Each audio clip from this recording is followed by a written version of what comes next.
Sistema de zonas. De facto já ouvi falar disso, mas parece uma coisa um pouco esotérica. Não tem nada de esotérico. É um método bastante complexo teorizado por Ansel Adams para a Ansel exposição de filmes a Adams. preto e branco.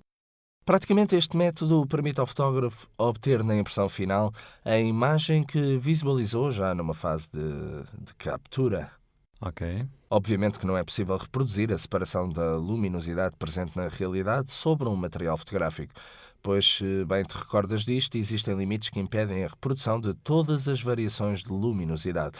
Mas estas podem ser traduzidas numa escala de tons de cinzento variável. Esta escala de tons de cinzento tem nos extremos o negro, nas zonas onde a prata metálica em fase de crescimento se oxida completamente e se transforma em prata negra. E a transparência, por seu lado, naquelas áreas onde poucos sais de prata são transformados em prata metálica e, portanto, se obtém uma quase transparência. No meio destes dois valores extremos, temos toda uma variação de tonalidades de cinzento que vai dar transparência ao negro, e esta vem definida como escala de tonalidade contínua. Ansel Adams limitou-se a subdividir a escala de tonalidade contínua em 11 zonas diferentes, onde cada uma delas se diferencia da outra por um stop da exposição, e portanto atribui a cada uma destas zonas um valor de cinzento preciso e determinado, ficando-se assim com zonas que vão de 0 a 10. À zona 0 correspondem as zonas de negro, as mais escuras, enquanto que à zona 10 correspondem as zonas mais claras, as de luz completamente queimada. No meio desta escala temos a zona 5, que é o nosso cinzento médio 18%. Lembras-te o valor de referência Sim. para a exposição? E existe ainda o valor que faz de eixo na inversão entre positivo e negativo. Em teoria, tudo bem, mas na prática, como é que se aplica a escala? Na realidade, este sistema foi estudado para a utilização de filmes de grande formato, onde cada simples disparo podia ser exposto e tratado na fase de revelação individual. Atualmente, com os filmes de rolo, existem maiores dificuldades de operação porque, quando temos o filme na máquina, somos obrigados a disparar expondo todo o rolo e, portanto, a revelá-lo igualmente.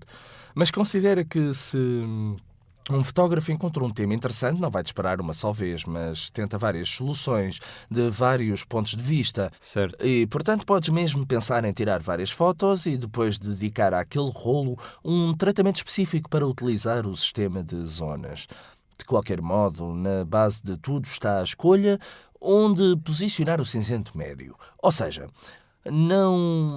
já não seguimos as indicações do fotómetro de forma passiva, mas utilizamos essas indicações como informação e somos nós que escolhemos o valor de tonalidade a que zona atribuir o valor de tonalidade do cinzento médio a 18%. Então, olhamos para todas as zonas presentes na imagem, os outros valores de luminosidade, em que zona irão cair, ou seja, qual o valor do cinzento que lhe será atribuído, com base na escala de tonalidades formulada por Ansel Adams nas 11 zonas. Obviamente que vai ser preciso prestar atenção para que partes da nossa imagem não caiam nem na zona 0 nem na zona 10, que são zonas extremas, a do branco puro e do negro pleno. Devemos, portanto, procurar valorizar as tonalidades da nossa imagem e, se eventualmente existissem zonas de forte sobreexposição ou subexposição que o nosso filme não consegue revelar, destinar para essas zonas uma parte menos relevante no enquadramento ou então, se possível, tentar evitá-las. Mas também esta regra tem exceções. Nem sempre desejamos excluir as partes extremas da escala de tonalidades. Há fotos onde até desejamos fazer sobressair da completa escuridão um tema muito iluminado. Nesse caso, então, não vamos cortar as partes que vão incidir nas zonas escuras, os valores 0 e 1. Vamos deixar o negro completo em torno do tema, que assim sobressairá do negro. Os problemas começam quando na nossa imagem existem disparos de luz, ou seja, uma luminosidade muito forte entre zonas de sombra e zonas de luz. Por exemplo, numa paisagem de neve com árvores que provocam uma forte sombra, nesse caso o filme não consegue restituir e vamos para fora dos valores da nossa escala de tons. Então, se fizermos a exposição para as sombras e procurarmos tornar claros os pormenores na sombra, vamos queimar as luzes. E se expusermos para a luz por outro lado, vamos deixar cair no negro pleno todas as zonas à sombra. Então não existe uma solução. Bem, na realidade a solução existe, porque o sistema de zonas, como já te disse, é um procedimento que engloba a fase de exposição, mas também a fase de revelação. E então, nos casos deste tipo, na fase de exposição, iremos a expor a nossa imagem para depois a subrevelar na fase de revelação, para assim diminuir o contraste e ampliar a gama dinâmica do nosso filme.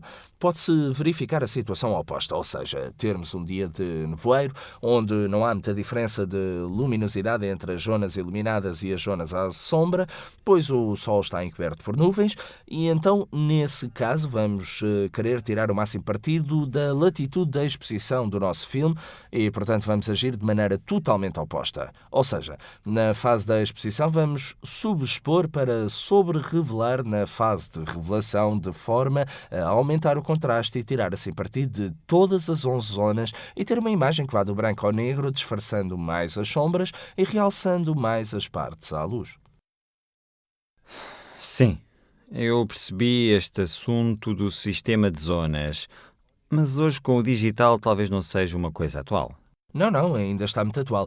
Quer dizer, é verdade que o sistema de zonas é um sistema que nasceu com os filmes, sobretudo com os filmes de chapa, mas encontra ainda uma grande utilização, pois com o digital, todos os conceitos relativos à exposição, sobretudo a filosofia da exposição da fotografia, escolhendo onde posicionar os tons e onde fazer cair as áreas de exposição, e ainda a questão de que já falámos, ou seja, de excluir as zonas extremas da nossa imagem, também se aplicam hoje no digital. E utilizando o fecheiro RAW, podemos, na fase de exposição, fazer mesmo hoje uma sobre- e subexposição para depois, na fase de pós-produção, que obviamente não vai ser feita em câmara escura, mas diante do nosso PC.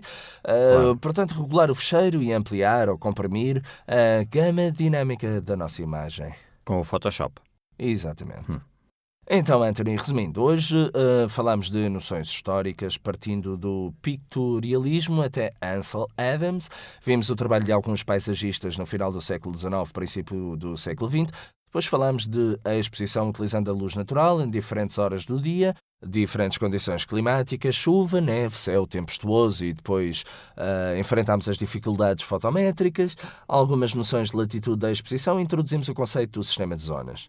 Yes. Então agora poderás fazer exercícios procurando uma paisagem e fotografá-la em diferentes condições climáticas, um dia com sol alto, de forma a ter contrastes muito fortes, sombras puras, luzes queimadas, procurando fazê-lo utilizando as indicações que te dei acerca da pós-produção e sobre a exposição no momento de captares. Depois, em situação totalmente oposta, num dia de céu encoberto, com um contraste muito limitado, em que tens de procurar ampliá-lo, agindo de forma oposta. Isto para tirar o máximo partido da gama dinâmica do teu sensor.